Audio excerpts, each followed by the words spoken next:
Hi, Professor Alberto. Hi, Javi. Uh, you can start, please. Yes. Okay, it's about time. It's a pleasure to introduce Professor Bernhard Keller from the Université Paris Cité, and who is our speaker today in the European Non-Associative Algebra Seminar. And today he will talk about from Coxeter-Conway friezes to cluster algebra. So please, Professor Keller, whenever you like. Thank you very much. And first, I'd like to thank the organizers for their kind invitation to speak at this wonderful seminar.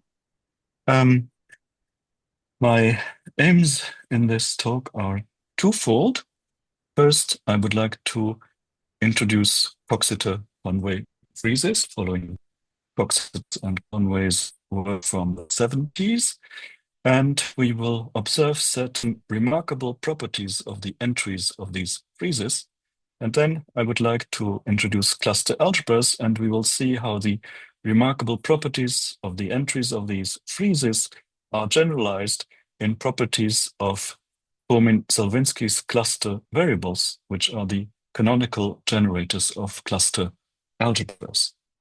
And well, among these properties, we will have integrality property, and we will have a periodicity property.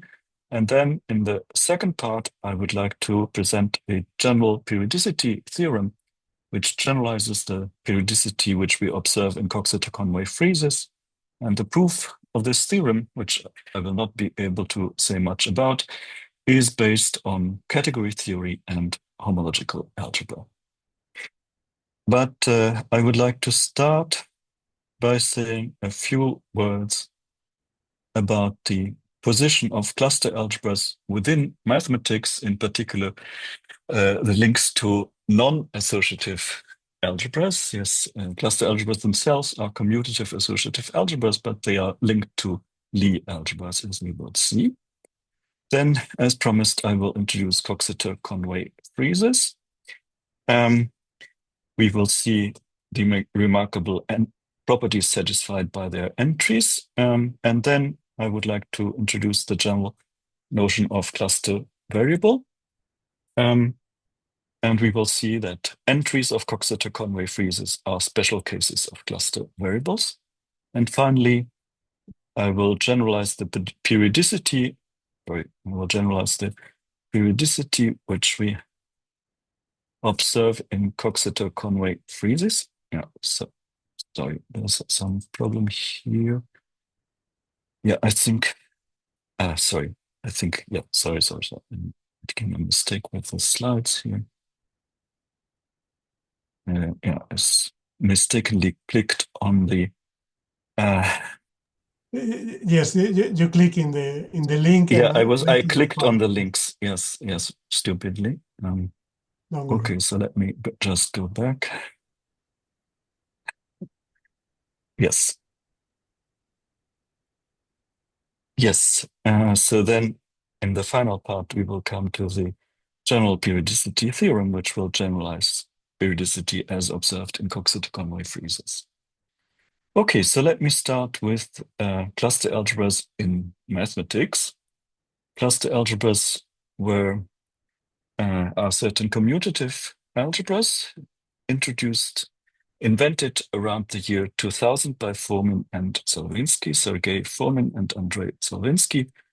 The first paper appeared in 2002, and Fomin and Zelevinsky's motivations came from the theory of Lie algebras and Lie groups, algebraic groups.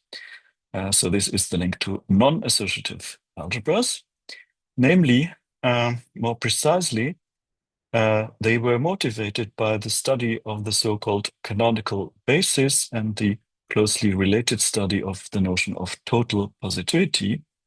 Canonical bases are certain vector space bases for quantum universal algebras, and these bases have remarkable properties. I mean, in particular, they yield basis for all representations. And So one is very much interested in making these bases explicit, but that is an extremely hard problem. And the explicit combinatorial construction of at least part of these bases is one of the main motivations of Fomin and Zelevinsky. And this is related to the study of total positivity, both notions, by the way, invented by Lustig in the early 90s.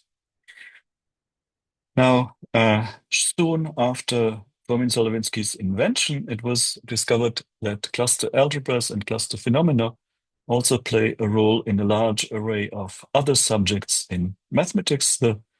Maybe the first one was Poisson geometry, discovered by Gechtmann, Shapiro, and Weinstein, who also wrote the first book on cluster algebras. Then related to this is a link to higher Teichmüller theory, developed in the work of Fock and Goncharov. So they had a more geometric approach to the notions and constructions of Fomin and Zelevinsky.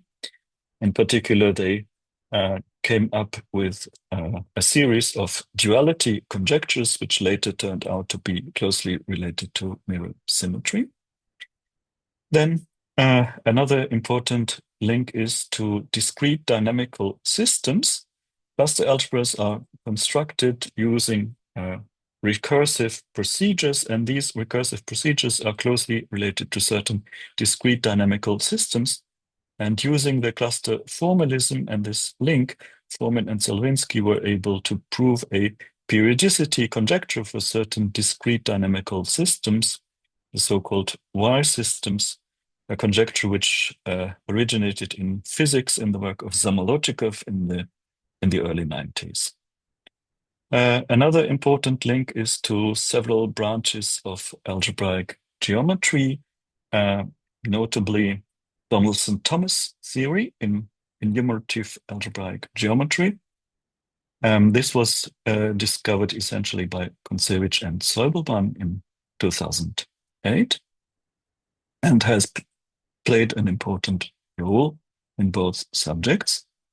Then from the beginning, cluster algebras are closely linked to combinatorics. In some sense, they are part of combinatorics. And they are also related to the study of combinatorial polyhedra, like the Stashev associahedra, using this formalism. Fomin and Zelevinsky and Chapoton were able to generalize the Stashev associahedra, which are associated with type A, to all the other Lie types. Now, all these links, and another one, which I will mention in a few seconds, were discovered until around 2014. And around that time, people had the impression that that should be it. That should be the complete list of subjects related to cluster algebras. But quite surprisingly, in the early 2020s, another very interesting link to symplectic topology was discovered and proved very fruitful, again, for both subjects. In symplectic topology, Casals and collaborators were able to prove long-standing conjectures on Lagrangian fillings of Lagrangian knots. And on the cluster algebra side, this led to cluster structures on new and much more general classes of varieties. Now, one last subject I'd like to mention is representation theory, which is the subject I originally come from. And here in this link, the spirit is that of categorification, which means that, well, we try to interpret the combinatorial phenomena which we see in cluster algebras as the shadows of phenomena which already occur at the much higher level of categories constructed from representations. And then sometimes it is possible to use the much richer structure of these categories to prove conjectures about the purely combinatorial phenomena which we see in cluster algebras. And there are actually two types of categories which appear monoidal categories on the one hand. And here the idea is simply to interpret the cluster algebra as the Grothendieck ring of a suitable monoidal category, typically semi-simple as a category, or yeah, actually, sorry, not necessarily semi-simple as a category. This is one important way of categorifying, and this proved very successful because it allowed to confirm Fomin and Zelevinsky's main hope of a link between cluster algebras and canonical bases. And so this main hope was only confirmed around 2015, so quite a long time after the original definition. And the proof goes through monoidal categorification as first introduced by Hernandez and Leclerc in 2010. Now, an older type of categories which are being used to categorify cluster algebras is triangulated categories. And this proved very useful as well. For example, it allowed a generalization of Fomin and Zelevinsky's periodicity theorem. Fomin-Zelevinsky proved their periodicity theorem for Y systems associated with a single Dynkin diagram, but there's a generalization of this conjecture by Somolodchikov for pairs of Dynkin diagrams, and this was proved thanks to the link of triangulated categories. And so we see that in this picture, well, cluster algebras appear as a bridge between many different subjects and allow unexpected interactions between these subjects. Here we see two examples, but there are many, many others. Okay, now after this general introduction to the position of cluster algebras in mathematics, let me come to a first very elementary and concrete incarnation of cluster algebras in Coxeter-Conway friezes. Well, let me first recall that a frieze, what is a frieze? It's a horizontal repeating pattern, typically below the roof of a temple. Or here we have an example from Nanjing. Below this bridge, we have a nice frieze.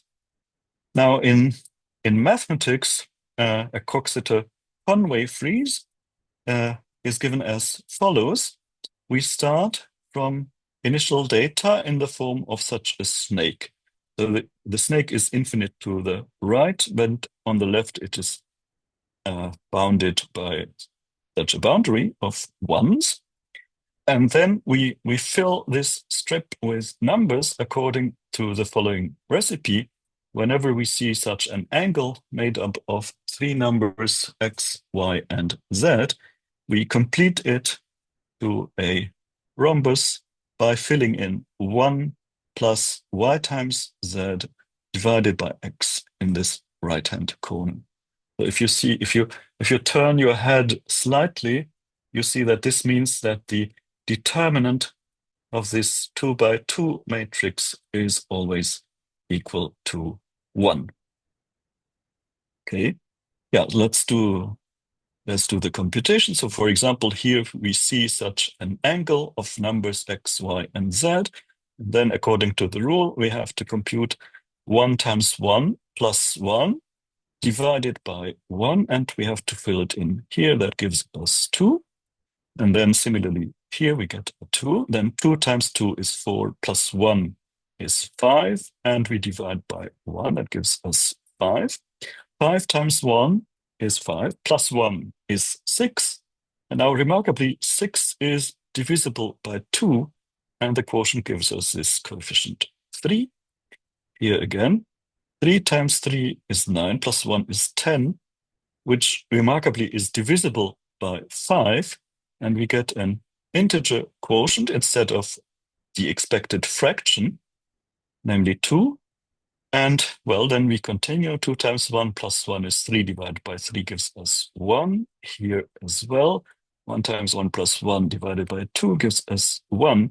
And you see that now we have come back to the initial pattern of ones. And so then, of course, the computation will repeat. And we fill this infinite strip in a periodic way. Okay. And the shape of this initial snake of ones is arbitrary. Here we have another example with a different boundary on the left. And we use exactly the same rule to fill in the numbers inside this strip. 2, then 3. 1 times 3 plus 1 divided by 1 is 4. 3 times 1 plus 1 divided by 2 is divisible, gives us 2. 2 times 4 is 8, plus 1 is 9, remarkably divisible by 3. 3 times 1 plus 1 is divisible by 2, and we get this 1 here. 1 times 1 plus 1 divisible by 3, we get another 1. And 1 times 1 plus 1 is 2, divisible by 2 with quotient 1 again. And we see again that the initial pattern of ones which we had here now repeats here. And so we see that actually it is not a translation, a symmetry under translation, but it's a symmetry under glide reflection. And then, we fill in this strip periodically, and we get integers, remarkably. And the second remarkable phenomenon is the periodicity. The pattern we get is periodic under this glide reflection.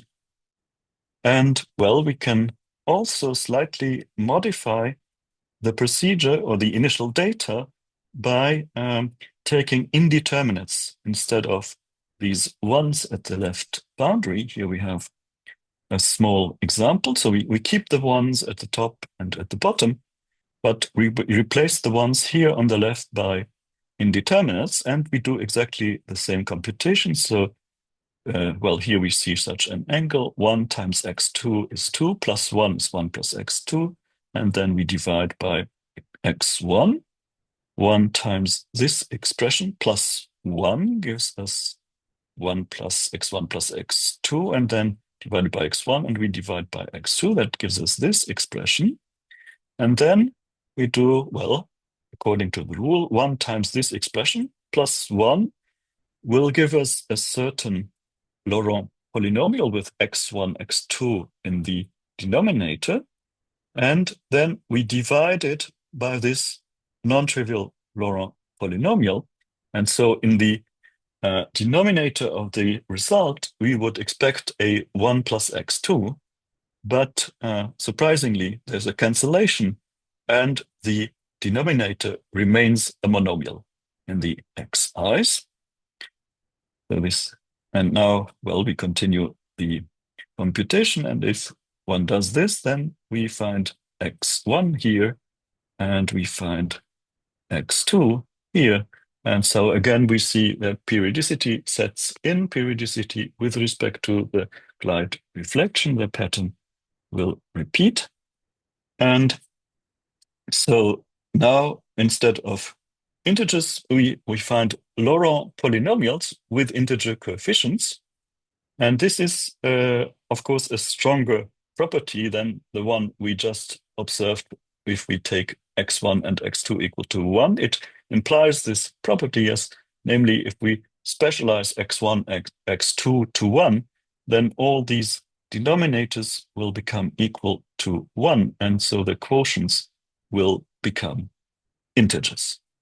So this Laurent phenomenon implies the integrality phenomenon, and then again we observe periodicity. Okay, and now I would like to generalize this construction in a we will see that we will get a vast generalization of this construction, of this recursive construction of Laurent polynomials.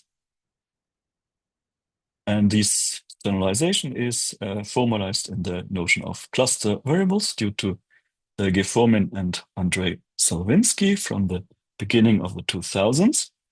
Andrei Zelevinsky sadly died in 2013, a few months before the conference for his 60th birthday, which then was turned into a memorial conference.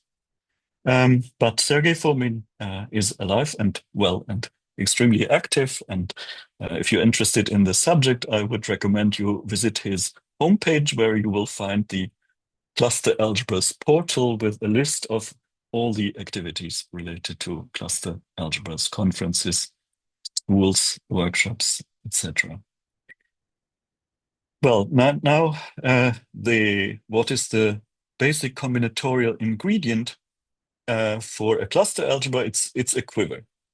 And now in everyday life, as you perhaps know, a quiver is a container for arrows. Here we have a very nice example. This is a picture taken in Iran quite a long time ago.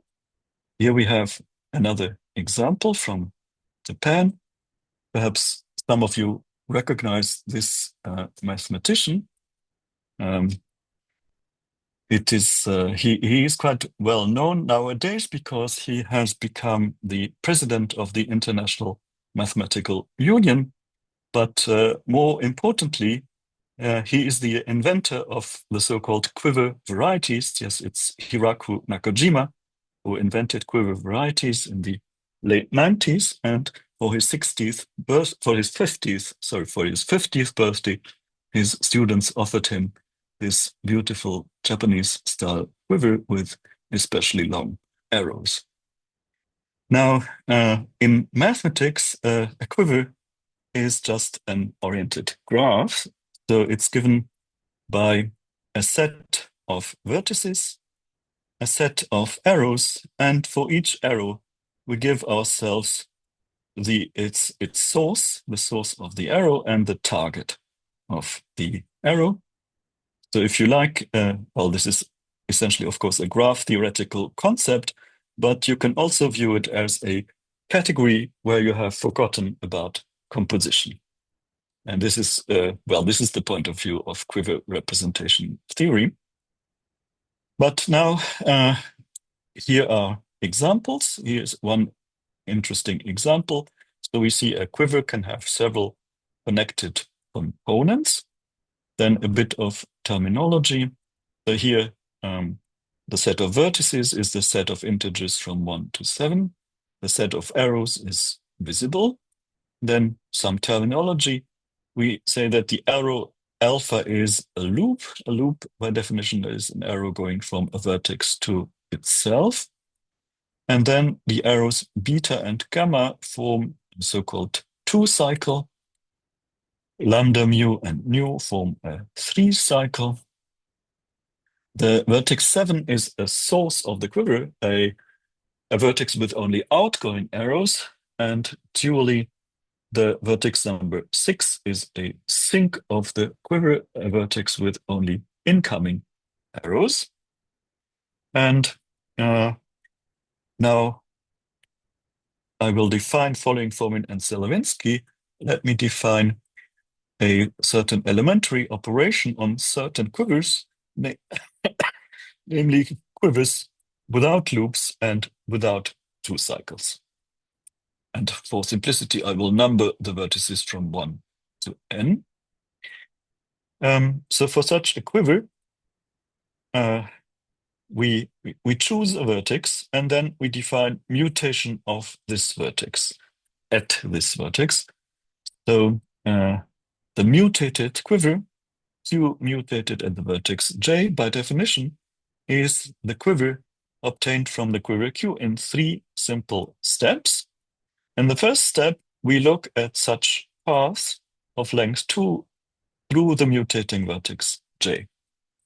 And for each such path of length 2, we add a formal composition of these 2 arrows. Then in the second step, we reverse all the arrows incident with the mutating vertex. All arrows with source or target J are reversed. And then finally, in the third step, well, by adding these new arrows, we may have created 2 cycles in our quiver. And in the third step, we remove all the 2 cycles. So for example, when we have 3 arrows going back and forth between 2 vertices, then we have to choose 2 among them and throw them away so that only 1 remains. So you see that this is not completely canonical at the level of sets. We have to make this choice of the 2 arrows which we throw away, but it is certainly canonical up to isomorphism fixing the set of vertices, and that's enough for our purposes. So let's look at a first simple example. We take this 3 cycle and we would like to mutate it at the vertex number 1. And let me just apply the 3 steps one by one. So in the first step, we have to look at paths of length 2 through the mutating vertex and to add a formal composition for each of them. There's only one such path and it gives us this formal composition. Then in the second step, we have to reverse the arrows incident with the mutating vertex. So we have to reverse these 2 arrows. That gives us this quiver. And then finally, we have to get rid of the 2 cycles. So we have to eliminate this 2 cycle, and that gives us this final result. So mutating this 3 cycle at the vertex number 1 gives us this chain. So you can see that it's quite a drastic operation. Yes, it takes something, this cyclic quiver with non-trivial fundamental group is taken to this contractible chain. Yeah, it's really a strange operation at first. But well, it is the operation which turns out to be relevant. And of course, we need to look at bigger examples. And for this, it is useful to use a computer. So if you like, you can download the corresponding applet at this link. Here I have a local version of the applet. So let me try to show you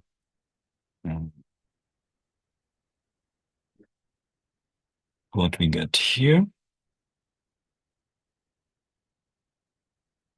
Okay, so now hopefully you can see the window with the applet. So this is the initial quiver, the default initial quiver. It's a bit too big. Let's start with the one which we have just done by hand. Yes, I don't know whether you can see this small dialog window, but anyway, we start with this 3 cycle. So if we mutate this 3 cycle at the vertex number 1, then this arrow should disappear and these 2 arrows should be reversed. Let's try. Click, and indeed, that's what happens. Now, if we do it again, what is going to happen? Let's just see. Yeah, well, as you can see, we get back to the original quiver, and that is a general phenomenon. If we mutate twice at a given vertex, we get back to the original quiver. Mutation at a fixed vertex is an involution. That's a general property which you can prove for yourself as an easy exercise. Now, what happens if I now mutate at this source of the quiver, yes, with only outgoing arrows? Well, in the first step, nothing will happen because there are no paths of length 2 going through this vertex. In the second step, we just reverse this vertex, and in the third step, nothing happens. So the overall effect is just to reverse this vertex. Click. And more generally, when we have a source of the quiver, then mutation at this source just reverses these outgoing arrows. Click. And dually, if we have a sink of the quiver with only incoming arrows, mutation reverses the incoming arrows. Okay, so I think we have understood this first example. Let's look at a slightly bigger one in the same family. Well, this is much more complicated. Yes, it's glued together from 4 3 cycles. but I claim that in just 4 mutations, I can eliminate all the cycles from this quiver. I can transform it into a tree. And well, to do this, let me first deform the picture slightly. Yes, this has no incidence on the quiver. The quiver is an abstract graph, but the pictures will look nicer. Now, so what is going to happen if I mutate at 5? Well, quiver mutation is essentially a local operation. And so the thing which happens locally is the thing which happened in the first example. So in each of these triangles, this arrow has to disappear. The base arrow here opposite this vertex has to disappear, and the other arrows have to be reversed. And so these 3 arrows have to disappear. Now you see that here at the bottom, we have a chain. And if we mutate such a chain, it has to be transformed into a 3 cycle. And so a new arrow will appear at the bottom. Let's try.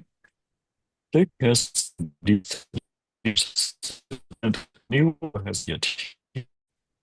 Well, a tree can easily eliminate 3 cycle by clicking here.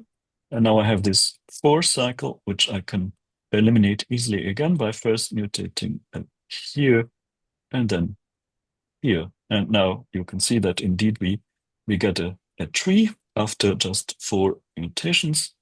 And there's also a graph layout algorithm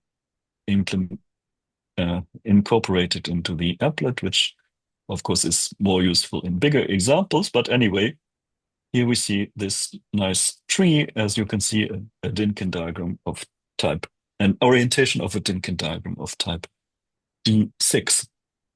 Okay, well, these first examples look very nice and simple, but actually quiver mutation, when we iterate it, is an extremely complicated operation. And to try and convince you of this fact, let me show you a bigger example. Okay, well, this is quite big. Well, we can still try to simplify it a bit by playing around, but basically we don't know what to do with it.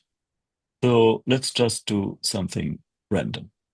Let's do a certain number of random mutations, say 15 mutations at randomly chosen vertices.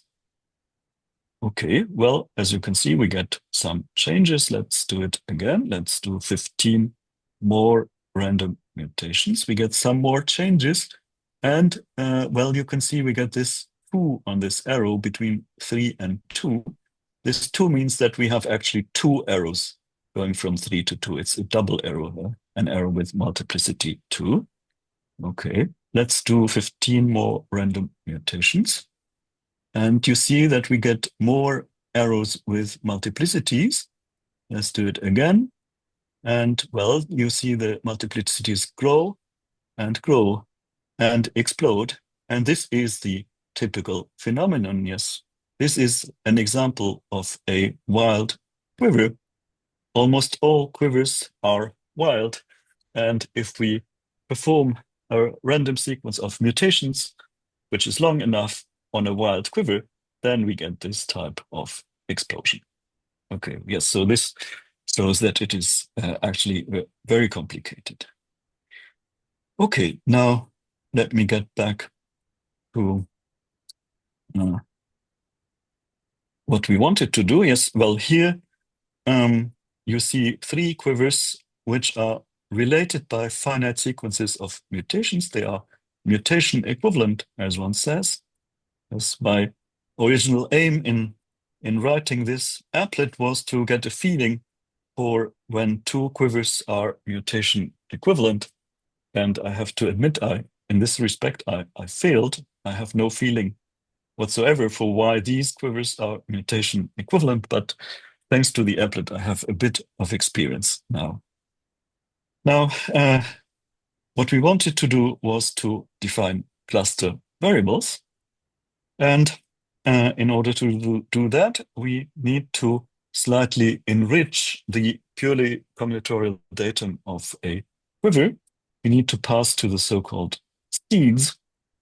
What is a seed? Well, it's a pair consisting of a quiver with n vertices numbered from 1 to n. And then secondly, we're given a set of rational expressions in indeterminates x1 up to xn. These rational expressions are associated with the vertices, and we require that they should form a free generating set for this field. So they should be algebraically independent, and they should generate this field as a field. And in other words, you can also view this as the datum of an automorphism of this field. And so this is the notion of a seed. For example, when we have, here we have an example of a seed. This is our quiver R, and we take U1 equal to X1, U2 equal to X2, and U3 equal to X3. This is certainly a free generating set of this field. And I will abbreviate this by writing the expressions in place of the vertices of the quiver. So this is a seed associated with this quiver, the so-called initial seed. And now we can extend the mutation operation from quivers to seeds. Namely, well, we choose a vertex of our quiver in the seed, and we define a new seed where the quiver part of the new seed is simply the mutation at J of the given quiver. And then the expressions change in the following way. We keep all the expression except the one at the vertex J. And we replace the expression at the vertex J with a new expression defined by the so-called exchange relation, which tells us that the product of the old with the new expression is the sum of two monomials in the old expressions. Namely, in the first monomial, we look at the arrows whose target is the mutating vertex, and we take as factor the expression associated with the source of this arrow.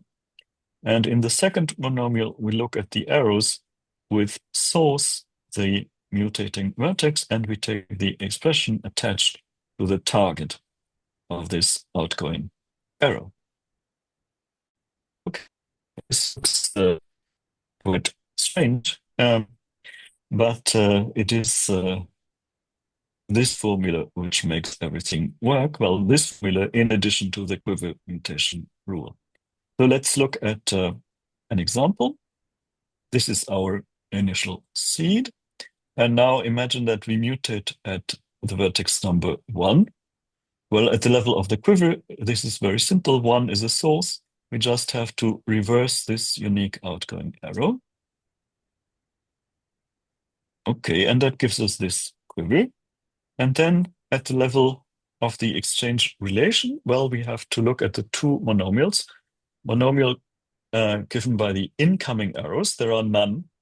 So we have to take a product over the empty set. The product over the empty set is 1.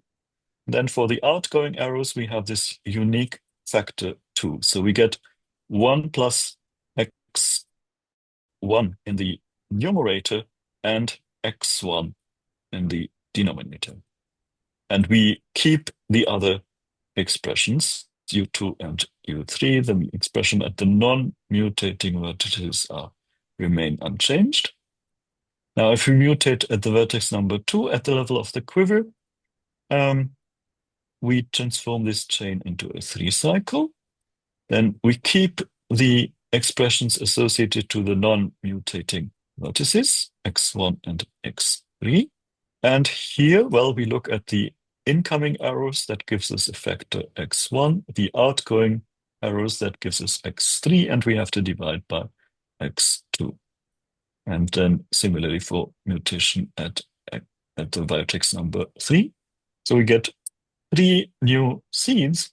And now, of course, we can iterate the procedure. So we we can take, for example, this seed and mutate again at the vertex number 1. But, well, at the level of seeds as well, mutation at a fixed vertex is an involution. So mutation at the vertex number 1 gives us back the initial quiver, but mutation at 2 or 3 will give us potentially new seeds, and similarly here and here. And so in this way, we recursively construct a large tree whose vertices have attached to them these seeds, the initial seed, and then 3 non-initial seeds, and then 6 other potentially new non-initial seeds, etc. And in this recursive way, from the initial quiver, we construct these triples of expressions, and in particular, we construct rational expressions in the xi's, and these rational expressions, by definition, are the cluster variables associated with the initial quiver. So let me write down the formal definition. We take a quiver without loops and 2 cycles, and we define the initial seed to be this quiver with u1 equal to x1 up to un equal to xn, and then we mutate this initial seed. That gives us a lot of new rational expressions by iterated mutations, namely these ui's, which appear in mutated seeds Ru, and all these rational expressions, by definition, are the cluster variables associated with Q. And then the cluster algebra is the Q sub-algebra of the function field generated by the cluster variables. But we will not look at the cluster algebra for the moment. We just look at the cluster variables, these canonical generators of the cluster algebra. And Fomin and Zelevinsky's first important theorem tells us that all the cluster variables are Laurent polynomials with integer coefficients in the xi's. It's called the Laurent phenomenon. And one Fomin and Zelevinsky conjectured, and it was proved later, that the integer coefficients here are actually non-negative integer coefficients. This was proved by Kyung-Yeon Lee and Ralph Schiffler in 2013 for cluster algebras associated with quivers. And in the more general case of the so-called valued quivers, as valued quivers correspond, for example, to orientations of non-simply laced Dynkin diagrams. For valued quivers, it was proved much later and by much more sophisticated methods by Gross, Hacking-Kiel, and Koncevich. So Lee and Schiffler, their arguments were essentially combinatorial. Gross, Hacking-Kiel, and Koncevich used a link to mirror symmetry and tools from mirror symmetry, so-called scattering diagrams and broken lines, introduced previously in mirror symmetry by Koncevich and Seibelman in the rank 2 case, and Gross and Siebert in the more general case. Now, maybe one more combinatorial gadget associated with the situation. I mentioned Star-Chef polytopes at the beginning. The so-called exchange graph of Q has as vertices the seeds, modulo simultaneous renumbering of vertices and variables, and the edges come from mutations. And here you see the exchange graph associated with the A3 quiver, which we have seen in the example. So we see that in this case, we actually only have finitely many seeds, 14 in total, and these form this graph. The exchange graph is the one skeleton, as you can see, of the third Star-Chef associahedron. And if you apply the same construction, for example, to a DN quiver, you get a new family of associahedral-like polytopes. Now, I'd like to show you that the integrality property, which we have observed for entries of Coxeter-Conway friezes, is a consequence of Fomin-Zelevinsky's Laurent phenomenon theorem. So I would like to show that all the entries of such a frieze, starting with generic initial variables x1, x2, x3, all these entries are actually cluster variable of a certain cluster algebra, which then implies that they are Laurent polynomials. And well, we have to compare this recurrent rule with the recurrence rule which occurs in the construction of the cluster variables. So we need a quiver. What is the initial quiver? It's actually this quiver, again, of type A3. And we choose this orientations, yes, with arrows going from left to right. And then imagine that we mutate at the vertex number 1. Well, if you write down the mutation rule for this cluster variable, you get x1 prime. And this x1 prime, the mutation rule for the passage from x1 to x1 prime, is exactly given by the same formula as we have in this recursion. And then, well, this was the old seed with an arrow from 1 to 2. And now here, as you can see, we have the new seed with an arrow from 2 to the vertex 1. And similarly for the other mutations, here, if we mutate this seed at number 3, we will get a new seed and in particular a new cluster variable. And the formula for this variable is exactly the formula of the Coxeter-Conway frieze. And similarly, if we take this and mutate at vertex number 2, etc. And so recursively, we see that all these entries of the Coxeter-Conway frieze are actually cluster variables. Yes, so these entries are among the cluster variables. And well, it's a non-trivial fact proven by Fomin and Zelevinsky that in this particular case, the converse is also true. All the cluster variables appear actually as entries of this frieze, but that is not obvious at all. Okay, and so we have proved in particular that we get Laurent polynomials. And so if we specialize x1, x2, x3 to 1, we will get integers. Now, we also observe the periodicity phenomenon again. And now let me come to the more general version of periodicity. First, Fomin and Zelevinsky's periodicity. And for this, I need the Dynkin diagrams. You simply list Dynkin diagrams. Let me remind you what they are. So we have two infinite families, the A family. AN is just a chain with n vertices. And well, for each of these diagrams, we have an important integer, the so-called Coxeter number, yes, the order of the Coxeter element in the corresponding Weil group, which is n+1 in type A. And then in type D, we have this graph with a bifurcation with at least 4 vertices to avoid repetitions and Coxeter number 2n-2. And then we have the 3 exceptional Dynkin diagrams, E6, E7, E8, with 6, 7, respectively 8 vertices and Coxeter numbers 12, 18, and 30. These will play an important role. And now let me state Fomin and Zelevinsky's periodicity theorem, which implies periodicity for Coxeter-Conway friezes.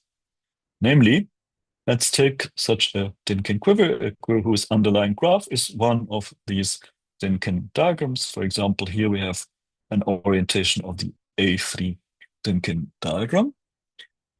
And now the Coxeter number is called H traditionally. And so here for AN, it's n+1. So here it will be 4. And now we have to define a mutation sequence. Namely, what we do is we take an increasing numbering of the vertices of Q for the natural order given induced by the arrows. Yes. So here, yes, you can see the natural order. In this natural order induced by the arrows, 2 is bigger than 1 and 3. So an increasing numbering is, for example, 1, 3, 2. Another one would be 3, 1, 2. Yeah, we choose any of these increasing numberings, and we consider the composed mutation sequence. We start with mutating at 1, I1, then I2, up to IN. Yeah, we successively perform mutations at this increasing sequence, increasing numbering of the vertices. So it's a composition of n mutations. And then Fomin-Zelevinsky's theorem tells us that if we apply this composed mutation sequence h plus 2 times to the initial seed, we get back to the initial seed. Okay, let's see how this is related to the periodicity of the Coxeter-Conway frieze. Okay, well, here we have the periodicity theorem, and here we have the Coxeter-Conway frieze. And what we have to understand is what this composed mutation sequence does when we apply it to the initial seed QX. Okay, well, the sequence was 1, 3, 2. So we have to first mutate at 1. That gives us this seed. Then at 3, that gives us this seed. And then at 2.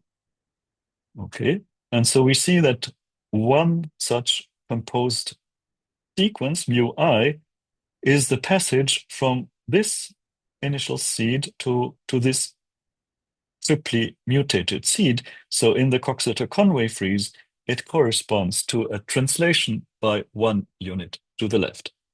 And what does the theorem say in our case? Well, the Coxeter number here is 4. So here this exponent is actually 6. So what the theorem tells us that if we do 6 times a translation by 1 unit, 1, 2, 3, 4, 5, 6, then we get back to the initial seed. And this is exactly what we observe in the frieze.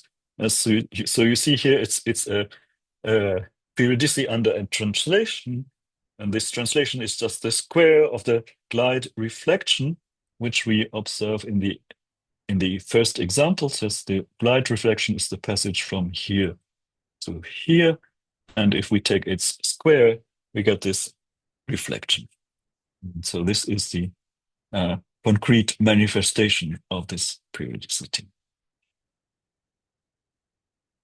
Okay, now, yeah, this is, of course, a beautiful theorem, and it confirms a conjecture by Samologikov in physics in his study of the so-called thermodynamic Bethe-Ansatz.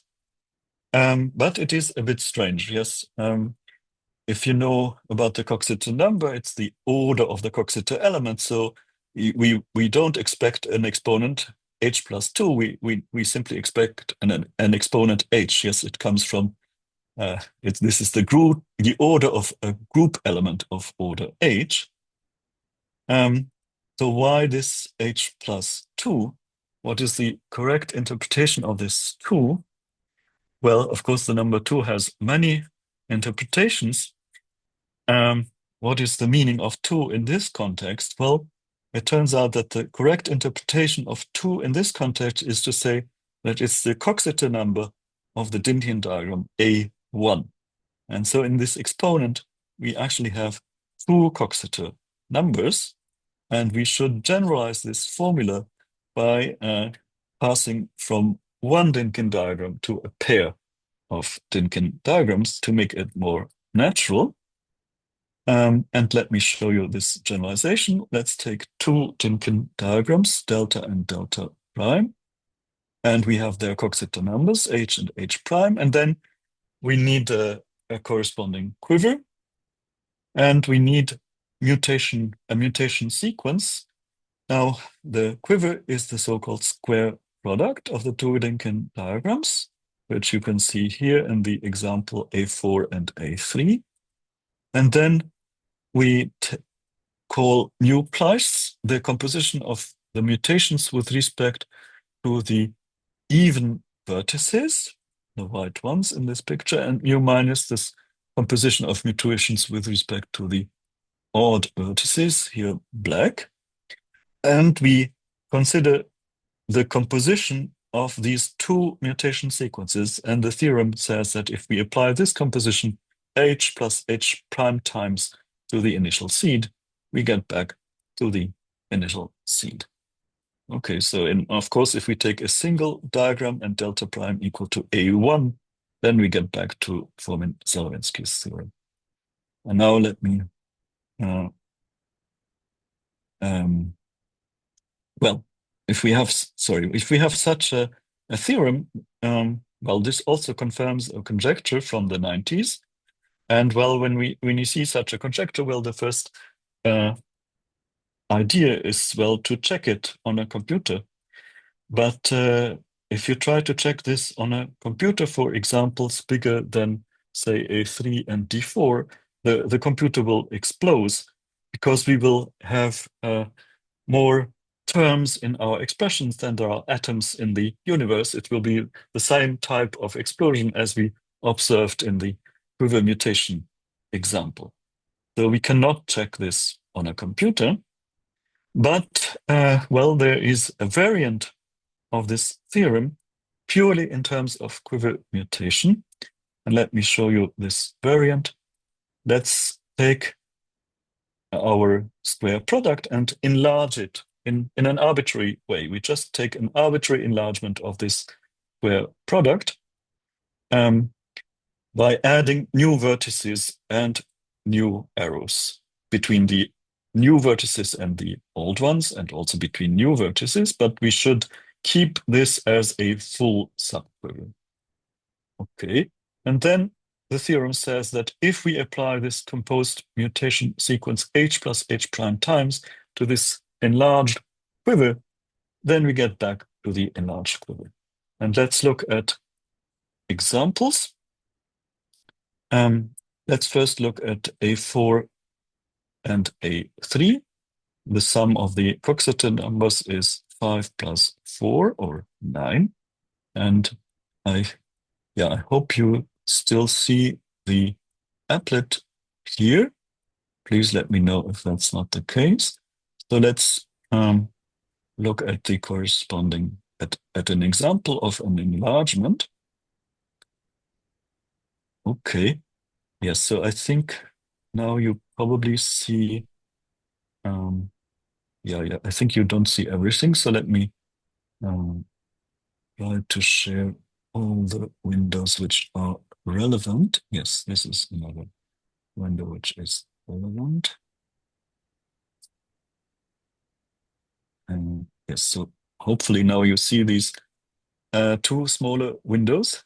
Yes. And yes, thank you. Yes. Yes, I will be finished in 2 minutes. Don't worry. Okay, yes, so this is our square product. And we have added some extra vertices and some new arrows between new and old vertices. So this big quiver, blue and red, is our quiver Q tilde. And then we have the mutation sequence. So we have to mutate at, well, first the even vertices and then the odd vertices. So here are the even vertices in yellow and the odd vertices now blinking. And we have to first mutate at all the even vertices and then at all the odd vertices. And we have to apply this composed mutation sequence 9 times. Now I can apply the composed mutation sequence, but just pushing this button, pushing this button applies the composed mutation sequence. So if I push the button 9 times, then this should be transformed into itself. So let's try. 1, 2, 3, 4, 5, 6, 7, 8, 9. And indeed, we are back to the original quiver. Now, as you know, type A is very special. It might be true in type A and wrong for the exceptional types. So let's also quickly look at two exceptional Dynkin diagrams. Okay. This will E6 and E7.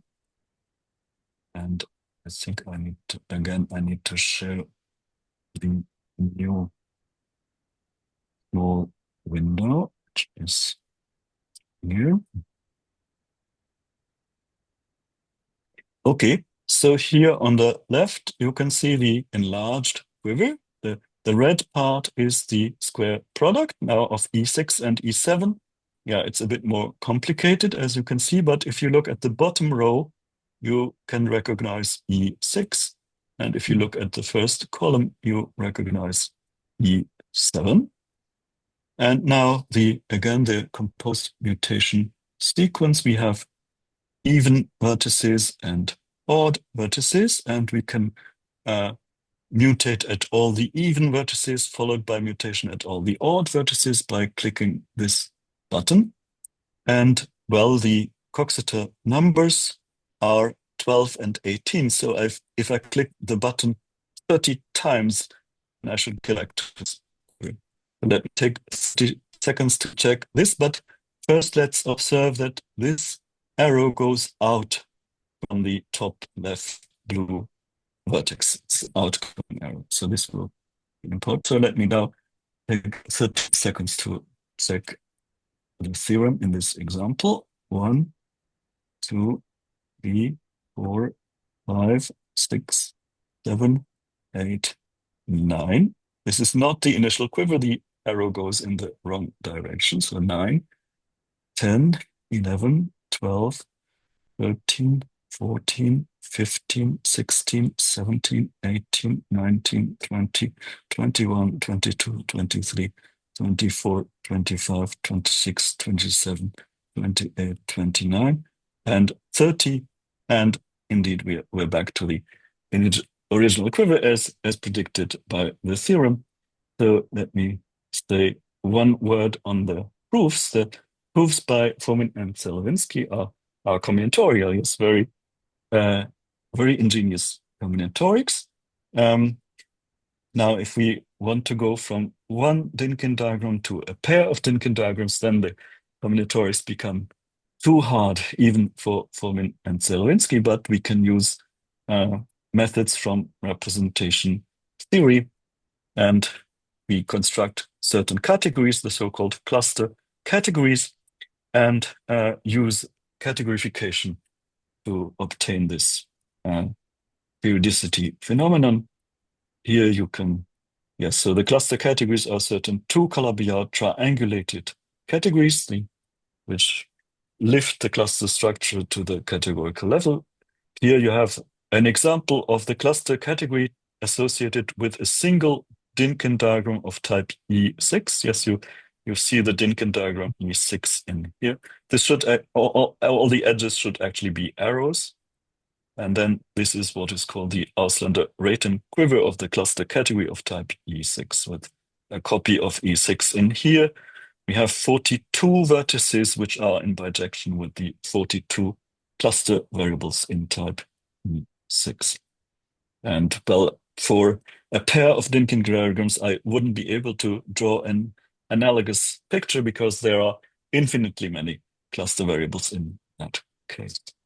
And so I think this is an example of a fruitful interaction between triangulated two-Calabi-Yau categories on the one hand and discrete dynamical systems on the other, interaction made possible by Fomin-Zelevinsky's cluster algebras.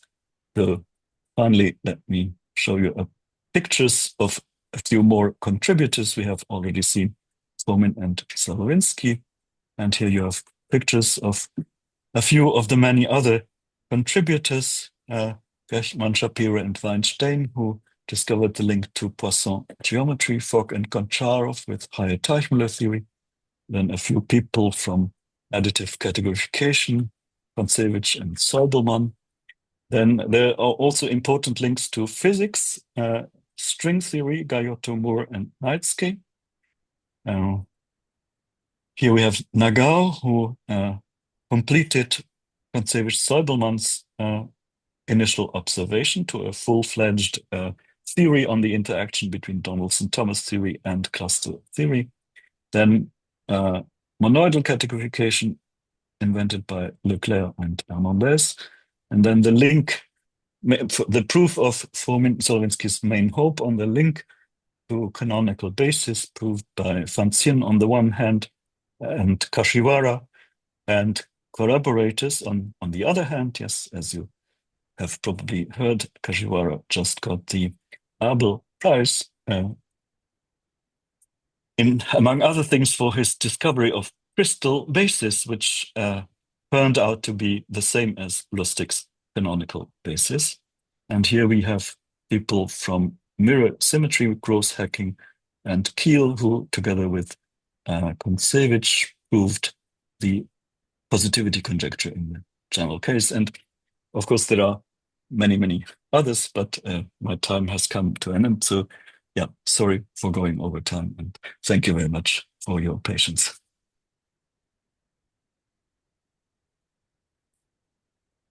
Many thanks for this beautiful talk. And we have time for questions or comments from the audience.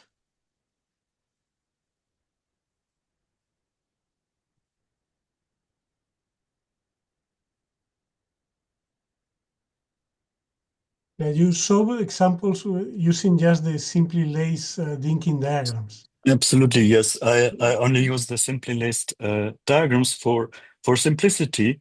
So the whole theory, or let's say large parts of the theory, generalized to non-simply laced diagrams. Oh yes, by the way, yes, Yannis is asking me about notes. Here are the notes. The slides, sorry. Yes, so then we have to replace quivers with valued quivers. And Fomin and Zelevinsky defined everything also for valued quivers in this much bigger generality. Then additive, so categorification via triangulated categories becomes much more subtle and is not fully understood yet.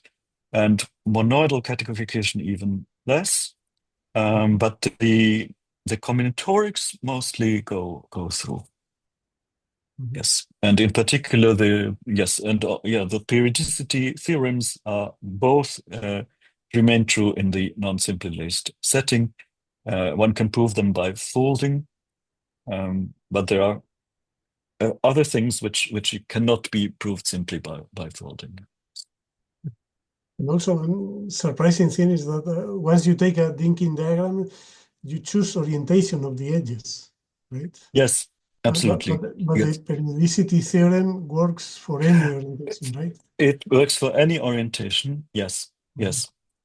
And this is also something which appears already when you pass to the cluster category. It is not hard to check that the cluster category is independent of the choice of orientation up to canonical equivalence.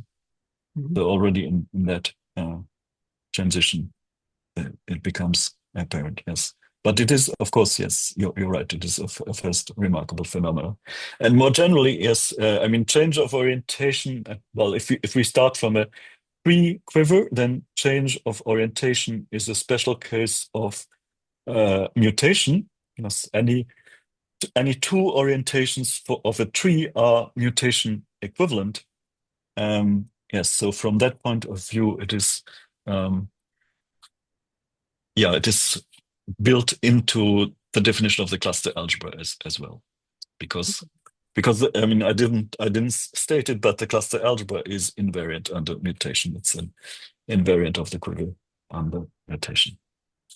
Thank you. Any other question or comment? I don't see any.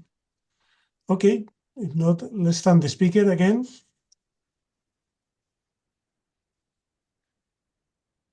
and we'll be back in 1 week in this seminar. So thank you very much for. Yeah.